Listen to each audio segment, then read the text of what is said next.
आत्मदन सभी को। मैं ऋतु रानीवाला नो योरसेल्फ मेडिटेशन ग्रुप में आप सभी लोगों का स्वागत करती हूँ। और आप सभी को आज के ध्यान सत्र और स्वाध्याय सत्र में जुड़ने के लिए धन्यवाद। सो फ्रेंड्स, हम लोग पहले आनापानासति ध्यान करेंगे और उसके बाद स्वाध्याय, और फिर कुछ संवाद ब्रह्मश्री पितामह पत्री जी की जो पुस्तक है संवाद, उसमें से हम एक दो उनके क्वेश्चन और आंसर्स को भी पढ़ेंगे। तो बहुत छोटे छोटे चैप्टर्स हैं, इसलिए हम इसको भी हमने इसमें ऐड ऑन किया है। तो बहुत सिंपल क्वेश्चंस के सिंपल आंसर, ताकि हम सज्जन सांगत्य को भी यहाँ पर कर पाए। सो सभी लोगों से रिक्वेस्ट है कि आप लोग आनापानासति ध्यान के लिए तैयार हो जाइए। जो लोग सुखासन में बैठना चाहते हैं वो सुखासन में बैठेंगे। जो कुर्सी पर और अपने सोफे पर बैठना चाहते हैं पैरों को लटका कर या पैरों को लंबा करके, तो हम एक के ऊपर एक रखेंगे, क्रॉस करेंगे और हाथों की उंगलियों को मिलाएंगे। दोनों आंखों को बंद कर लेंगे। चश्मे हटा दीजिए जो भी चश्मे लगाए हैं, और पूरा ध्यान अपनी सांसों पर, सिर्फ और सिर्फ अपनी सांसों के साथ जुड़े रहना है हम लोगों को। आनापानासति ध्यान हम सभी कई समय से कर रहे हैं, और अपने विचारों के साथ नहीं उलझना। जब तक ध्यान, वॉल्यूम ठीक है निर्मला जी? हाँ यस। ठीक। जब तक ध्यान करेंगे हम आंखें नहीं खोलेंगे। थ्री लॉक पोस्चर, यानी पैरों को लॉक करेंगे, हाथों को लॉक करेंगे और अपनी आंखों को बंद।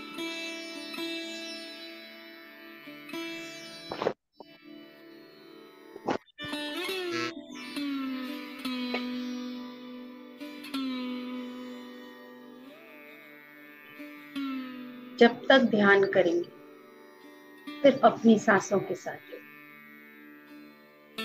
कोई सोच और ना ही कोई विचार, सिर्फ और सिर्फ हमारी सांसों और कुछ भी नहीं।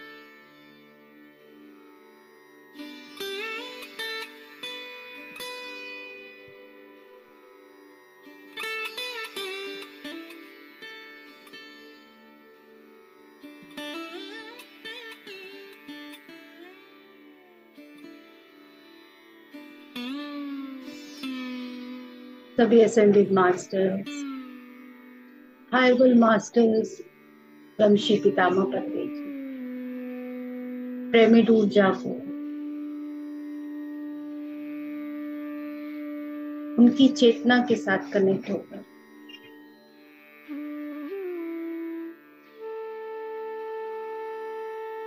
इस 1 घंटे का ध्यान अपने आप को पूर्ण रूप से इस ध्यान के लिए समर्पित करते हैं।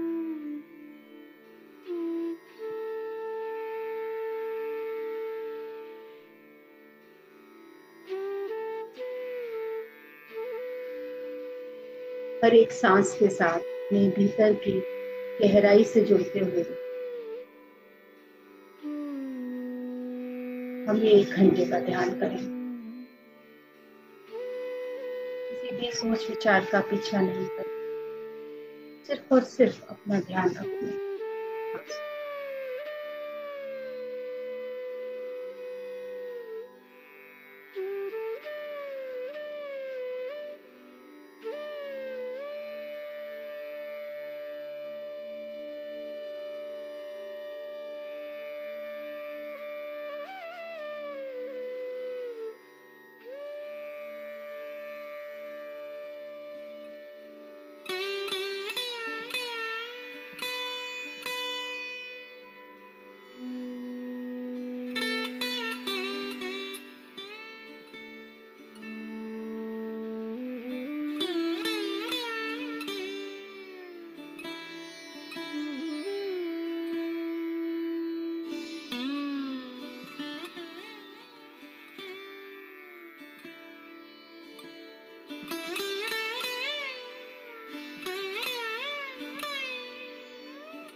Last 2 minute.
धीरे धीरे ध्यान से बाहर आने की तैयारी।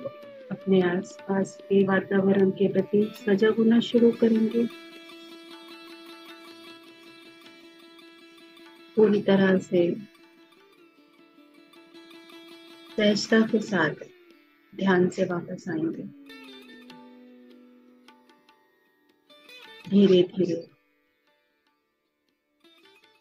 10, 9, 8, 7, 6, 5, 4, 3, 2, 1, 0। दोनों हाथों को खोलकर अपनी आंखों पर रखेंगे।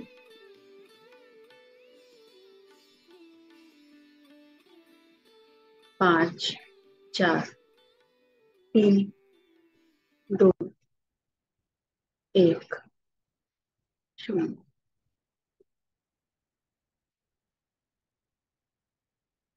अपने हृदय पर रखेंगे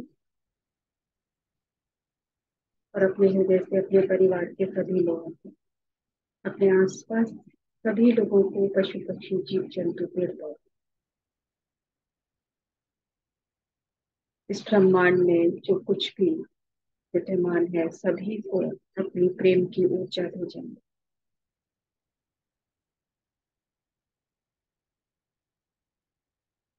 सभी के लिए मंगल कामना।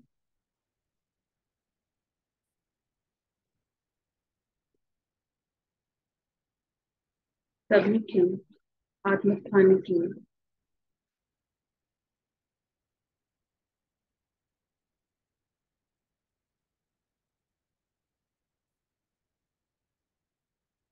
अपने आप को धन्यवाद कहेंगे। आज की ध्यान के लिए वंशी पिता पत्नी जी को धन्यवाद और सम्मान दें। Thank you friends. तो जो लोग ध्यान से वापस आ गए हैं तो पानी पी लेंगे, और जो धीरे धीरे ध्यान से वापस आना शुरू कर रहे हैं या अभी भी वापस नहीं आए हैं, तो आप आंखें बंद करके हमारा जो स्वाध्याय अब शुरू होगा वो सुन सकते हैं। पानी को आप अपने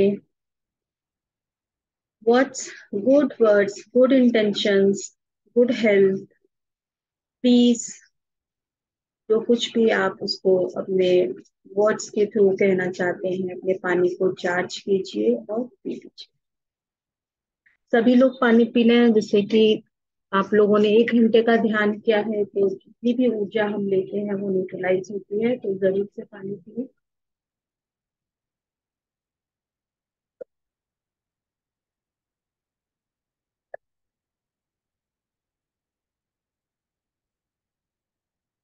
तो अब हम स्वाध्याय की तरफ बढ़ते हैं।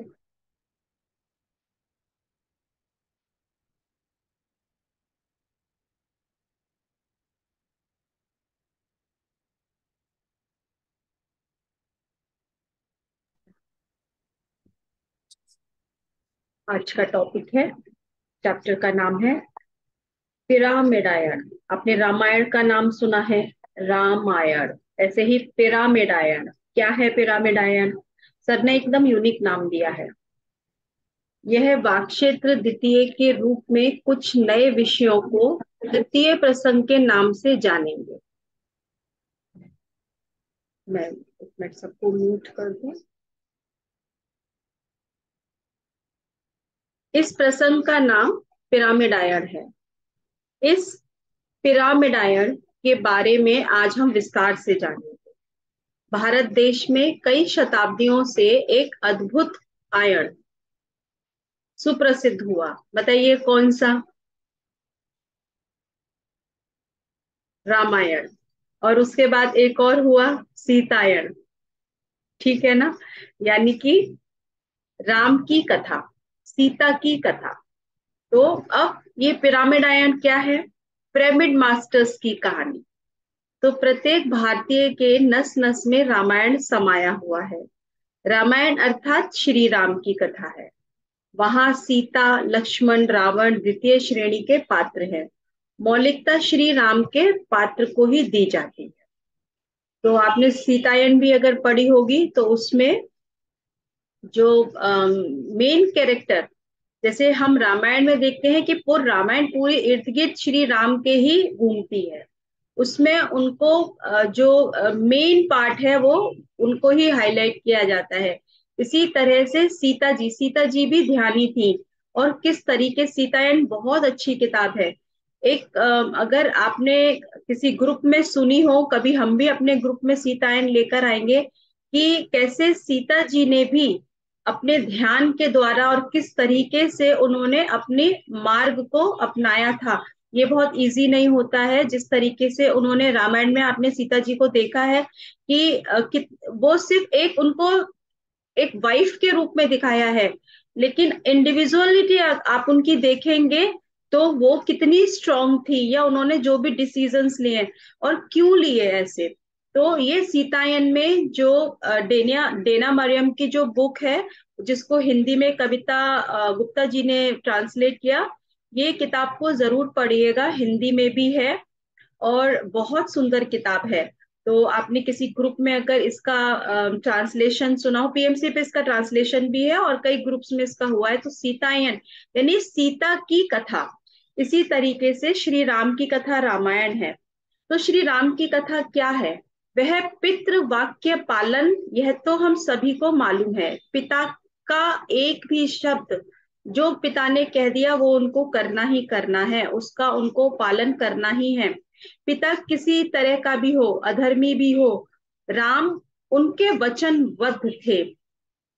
राम जो है, पिता ने जैसा कह दिया वैसा राम ने मान लिया। राम पिता के वचनों को कभी नहीं टालते थे।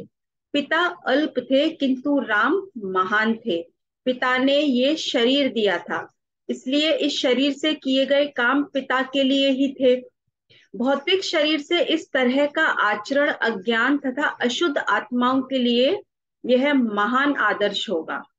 इसलिए इतने हजार वर्षों से भारत देश में या संसार में रामायण को आदर्श रूप में ही माना गया। अभी समय में परिवर्तन हो रहा है। अब एक नए आयन में हम प्रवेश कर रहे हैं।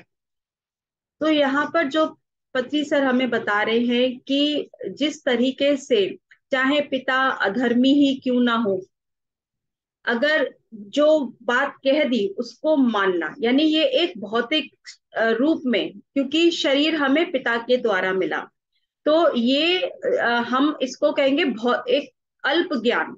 लेकिन अब शिफ्ट हो रहा है, चेंज हो रहा है, समय भी परिवर्तित हो रहा है। तो जो पीछे समय गया, वो रामायण जैसा बताया कि उसको बस अपने पिता ने अगर कह दिया, चाहे पिता में समझ हो या ना हो, सिर्फ उसको मानना है।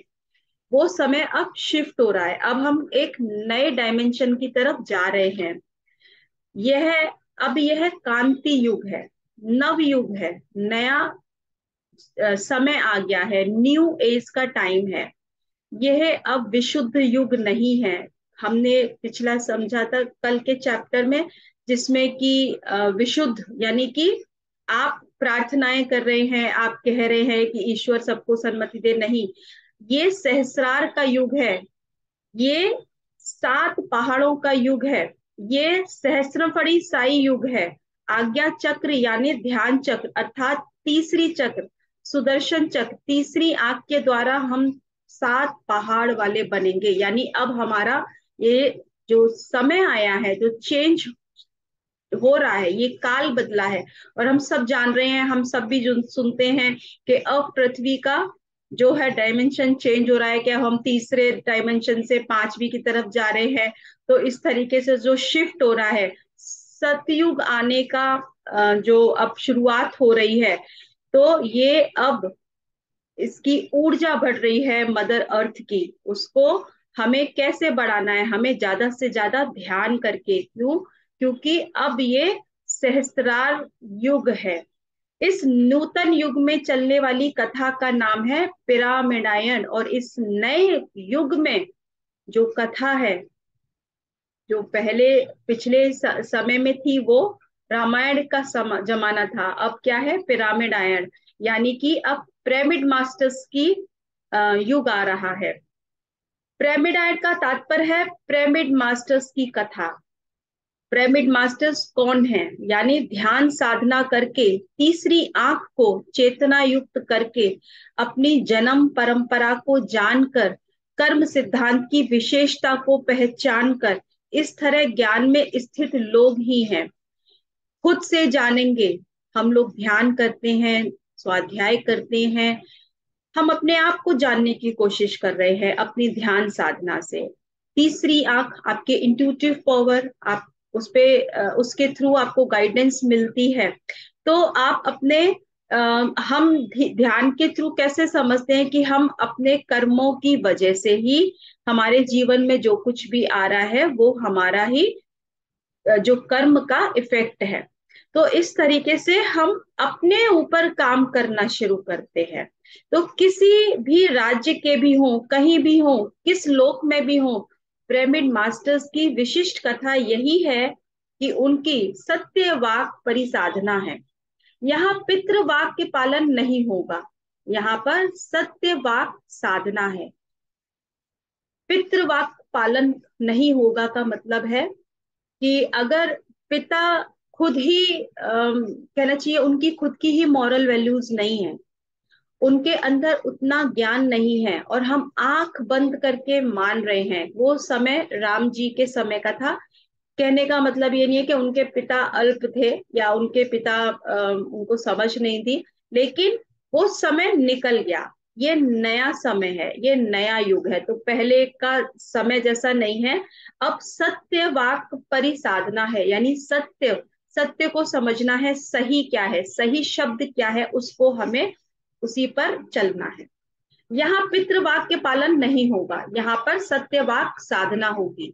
यहाँ के पिता यदि निकम्मे हैं तो कोई भी पिता की बात नहीं मानेंगे।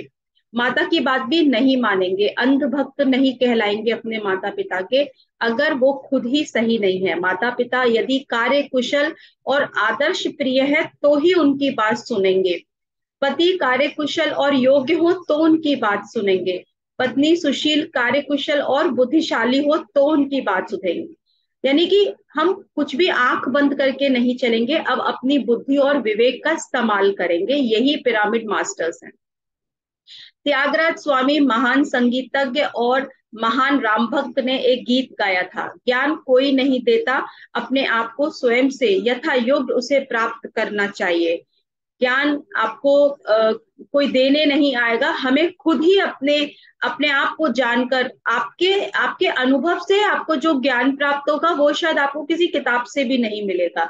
इसलिए आप किताबें भी क्या है, दूसरों के अनुभव ही हैं। इसी तरह हम अपने अनुभवों से सीख कर जो आगे बढ़ते हैं वो सबसे अच्छे हमारे कहना चाहिए लाइफ के लेसन्स होते हैं। तो आपको अपने आप को स्वयं से यथा योग्य उसे प्राप्त करना चाहिए। अतः यहाँ पर पिरामिड मास्टर सत्य वाक्य परिसाधक हैं, जो सही है उसको फॉलो करते हैं। उदाहरण, प्रहलाद सत्यवाक परिसाधक हैं। पिता हिरण्यकश्यप ने कहा कि हिरण्यकश्यपाय नमः पढ़ो, लेकिन उन्होंने इसको मना कर दिया, वो उन्होंने उसका जाप नहीं किया। प्रहलाद ने ये बात स्वीकार नहीं की।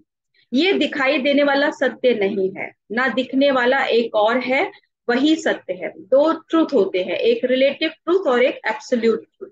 यानी कि वो जो हमें दिख रहा है लेकिन सत्य नहीं है, लेकिन एक जो सत्य है वो वैसा ही रहेगा, उसे कोई बदल ही नहीं सकता, वो सत्य है। तो उन्होंने पिता का इस तरह से सामना किया, उन्होंने उस एब्सोल्यूट ट्रुथ को फॉलो किया, ना कि उस रिलेटिव ट्रुथ को, कि अगर पिता ने कह दिया कि तुम मुझे पूजो तो वो उनको पूजना शुरू कर दें। उन्होंने उनको पूजा जो सृष्टि के निर्माण करता थे। विनम्रता से सामना किया, उन्होंने कोई लड़ाई झगड़ा नहीं किया, उन्होंने ध्यान की, साधना की, ह्यूमिलिटी को उन्होंने जो है और उसी से विनम्रता से उन्होंने माना अपने पिता की बात को। कोई उसके लिए उन्होंने किसी तरीके का कोई रिएक्शन नहीं दिया, कोई धूर्त की तरह सामना नहीं किया, किसी तरह का कोई कुछ नहीं किया। पिता के द्वारा वध कराने को भी वह तत्पर रहा, पिता ने उनको मारने की कोशिश की तो भी उन्होंने कुछ नहीं कहा। अपने आप ध्यान साधना करनी चाहिए। जब हम लोगों को कुछ भी रास्ता समझ में नहीं आता, आप लोग किसी कॉन्फ्लिक्ट में हैं, आप लोग किसी प्रॉब्लम में हैं, तो अपने साथ रुकें, काम का पहले अपने आप को थोड़ा स्थिर करें। ध्यान साधना आपको हर मुसीबत से बाहर निकाल के लेकर आएगी। अपने आप के साथ ठहरने की, समझने की जरूरत है। आनापाना सती ध्यान, आन यानी उच्छ्वास और विश्वास से जुड़े रहना है। इसी तरह ध्यान साधना करने से हम अवश्य ही बुद्ध बन जाएंगे, बुद्धिमान बन जाएंगे। जब हमारे सारे वाक्य बुद्धिमानी के वाक्य होंगे, सत्य वाक होंगे, नहीं तो बुद्धिहीन वाक्य होंगे। अशुभ वाक तथा शुभ वाक दोनों मिलकर असत्य वाक होंगे, किंतु सत्य वाक तो कभी नहीं हो सकते। पिरामिड मास्टर्स किसकी शरण चाहेंगे? वे सत्य की शरण चाहेंगे। सीक या the truth and truth shall liberate you. Jesus के कथन है कि सत्यम शरणम गच्छामि, सत्य की शरण में जाइए, सत्य को जानिए, सत्य की चाह कीजिए, आप मुक्ति को प्राप्त करेंगे। जीसस ने कहा आपको मुक्ति मिलेगी। चाहे पिरामिड मास्टर सत्यम शरणम गच्छामि कहने वाले ही हैं, वे स्वानुभव से सत्य के बारे में जानने के बाद मुंह से सदैव सत्य बोलने के लिए ही उसके शरण की चाह रखते हैं। सत्य वाक्य की रूपरेखाएं की जानकारी प्राप्त करके उन रूपरेखाओं में ही जीते हैं, अर्थात जीवन चलाते हैं, और यही सत्यम शरणम गच्छामि। प्रतिदिन कुछ घंटे सत्य वचन बोलना चाहिए, यही अभ्यास है सत्य वाक अभ्यास। सत्य वचन बोलना चाहिए का क्या अर्थ है? जो सही है। कई बार हम लोगों को ध्यान भी नहीं रहता कि हमारे मुंह से हम कैसे शब्दों को निकाल रहे हैं या किस तरीके की बातें कर रहे हैं।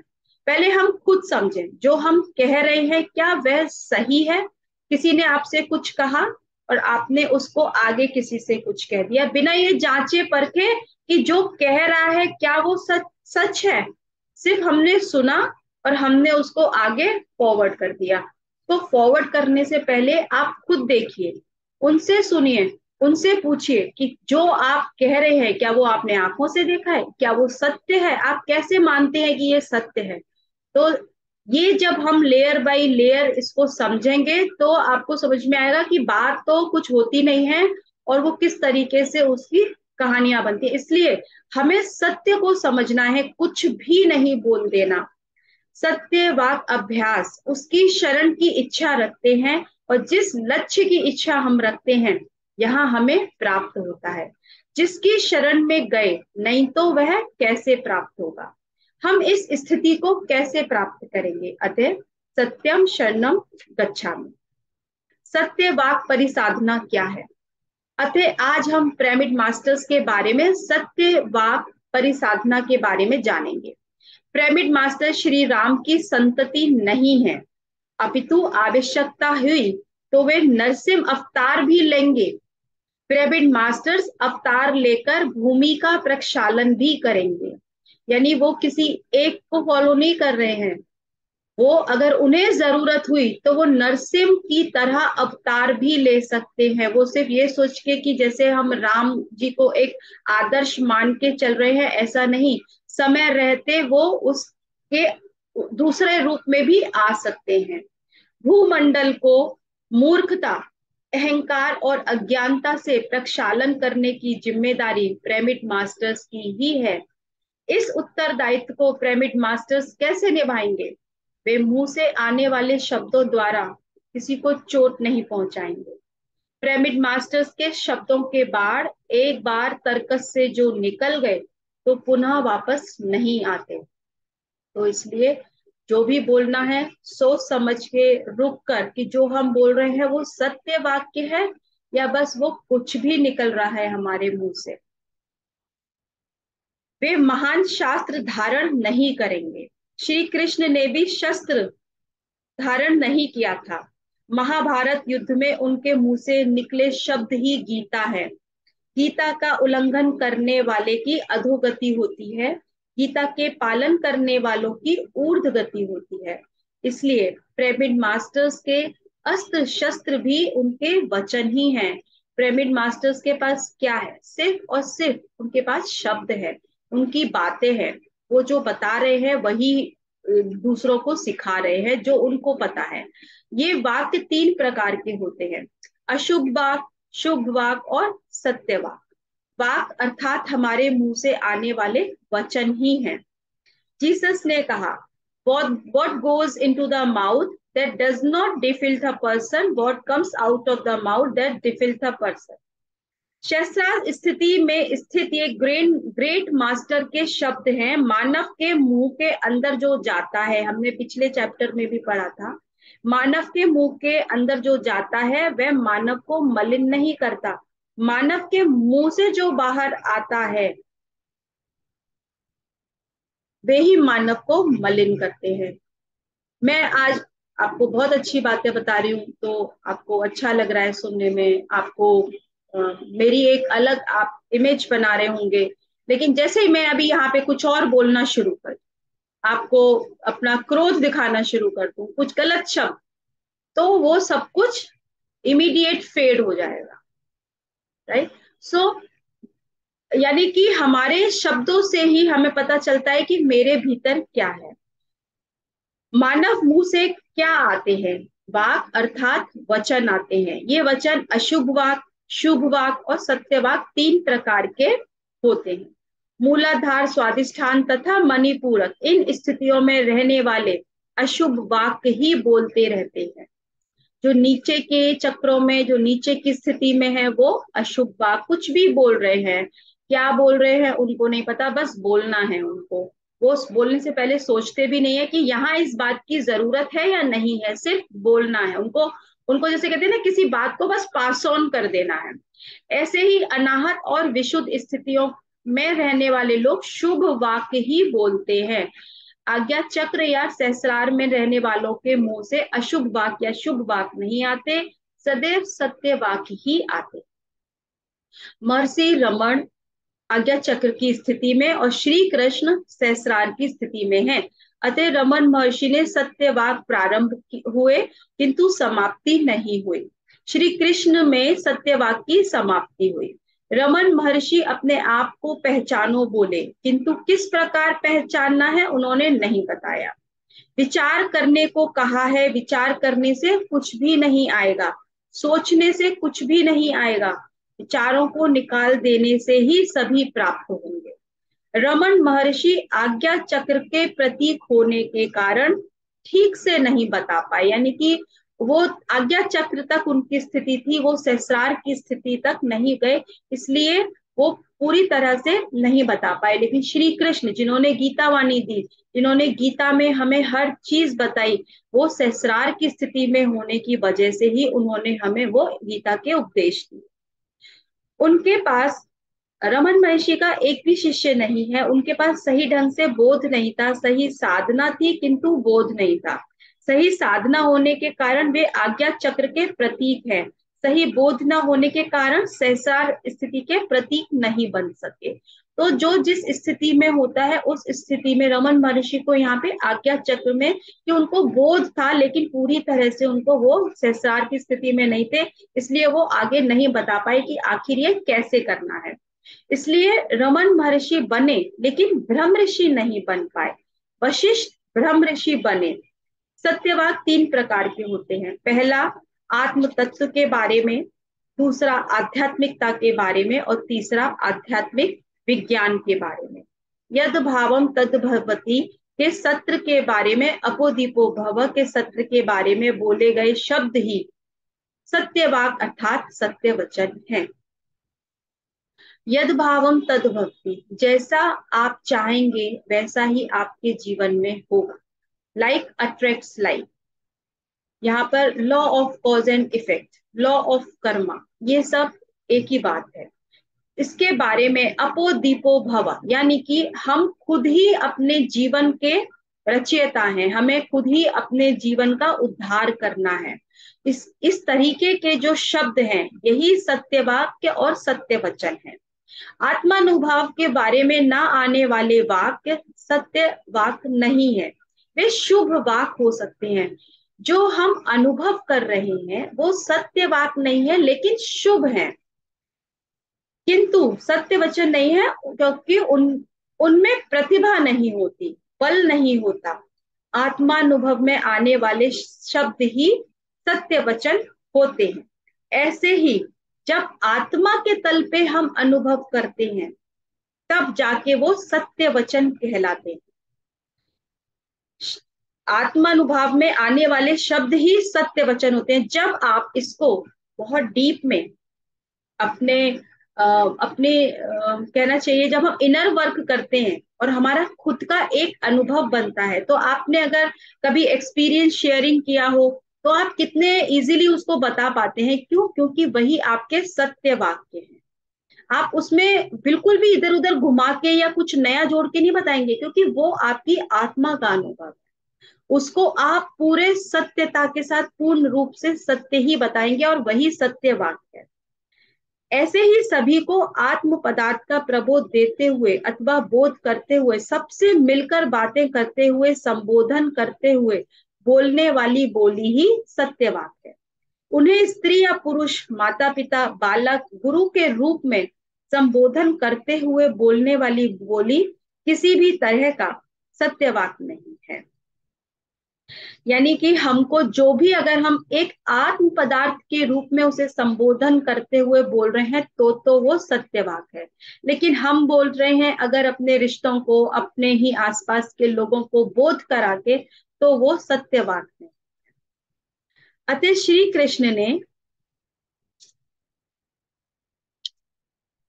इसको हम, ये बहुत बड़ा चैप्टर है, इसको हम बस एक पैरा और करेंगे और उसके बाद हम कल कंटिन्यू करेंगे। अभी ये इतना ही आधा और है। अतः श्री कृष्ण ने शुभाशुभ परित्यागी कहा, शुभ नहीं कहा। अशुभ नहीं चाहिए, इन दोनों को त्याग दीजिए। अशुभ अर्थात लोहे की जंजीर है और शुभ क्या है, सोने की जंजीर। किंतु दोनों जंजीरें ही तो हैं, चाहे वो सोने की हो चाहे लोहे की हो, जंजीर तो जंजीर ही है। तो दूसरों को मैं अच्छा करूंगा सोचता है, जो दूसरों को मैं अच्छा करूंगा ऐसा सोचता है, अच्छे वचनों को बोलेगा, वह असत्य में जी रहा है, क्योंकि कोई भी दूसरों को अच्छा नहीं कर सकता है। जिसके कर्म हैं उसे ही अनुभव करना है। कोई भी दूसरे को या किसी को अच्छा भी नहीं कर सकता और बुरा भी नहीं कर सकता। ये दोनों की चाह असंभव है। तो अगर मैं अपने जीवन में कुछ भी अच्छा अनुभव कर रही हूँ, मैं अपने जीवन में कुछ भी बुरा अनुभव कर रही हूँ, तो वो किसी दूसरे की वजह से नहीं, वो मेरे ही जीवन में मैं अपनी वजह से अनुभव कर रही हूँ। या मैं चाहूं कि मेरा यहाँ पे कुछ ऐसा कर दूं कि किसी का जीवन सुधर जाए, या मैं किसी को सुधार दूं, तो जब तक वो खुद नहीं सुधरना चाहेगा या अपने जीवन को ठीक नहीं करना चाहेगा, खुद से ही नहीं। अभी मैं सिर्फ ध्यान बताने से तो ध्यान नहीं होगा ना, ध्यान तो उसको करना ही पड़ेगा, ज्ञान भी उसको अंदर लेना ही पड़ेगा। हमारे करने से क्या होगा? तो जो करना है वो हमें खुद करना है, हमें दूसरों को हम बदल नहीं सकते। तो यही आज का जो हम अब तक समझे। और अगर इससे संबंधित आप कुछ प्रश्न या आप कुछ शेयर करना चाहें तो कर सकते हैं। कैसा लगा आपको आज का चैप्टर पिरामिडायर, जो अभी कल हम कंटिन्यू करेंगे? अगर किसी की कोई शेयरिंग है तो आप शेयरिंग कर लीजिएगा, और उसके बाद हम इसमें जो हमने पितामह की नई बुक स्टार्ट की है ना, संवाद, इसमें से हम दो क्वेश्चन और लेंगे। तो अगर इससे रिलेटेड किसी की कोई शेयरिंग है। आपने पढ़ा पहले से ये चैप्टर?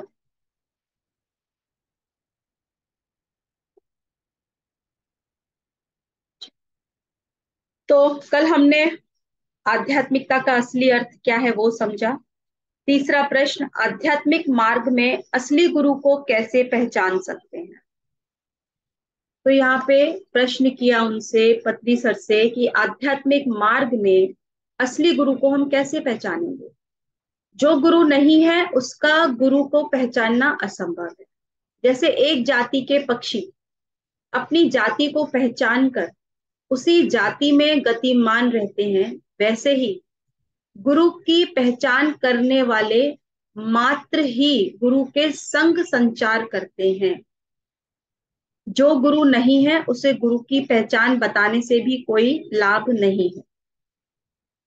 जो गुरु होते हैं उन्हें गुरु की पहचान बताने की आवश्यकता भी नहीं। अतः असली गुरु को कैसे पहचाने, इस विषय में माथा फोड़ी करने से पहले मुझे गुरु कैसे बनना है इस विषय में प्रयत्न करना आवश्यक है। सब कितना बढ़िया उत्तर दिया है कि आप लोग ये ना सोचें कि कैसे गुरु को पहचाने, हमें गुरु खुद को कैसे बनना है इस पर हमें ज्यादा ध्यान देना चाहिए।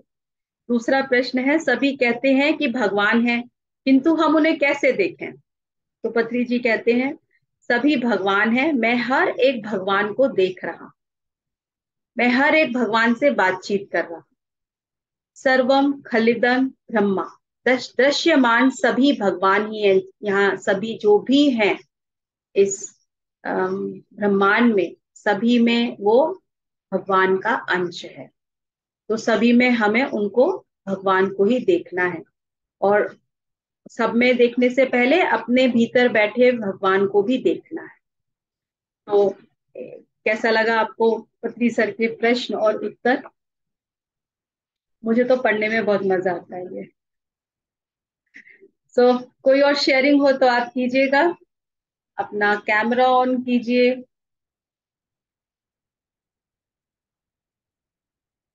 हैंड रेज कीजिए। लगता है आज सबने मौन लिया हुआ है, चलिए कोई बात नहीं, आज आप लोग मौन में रहिए, अब कल मैं मौन में रहूंगी।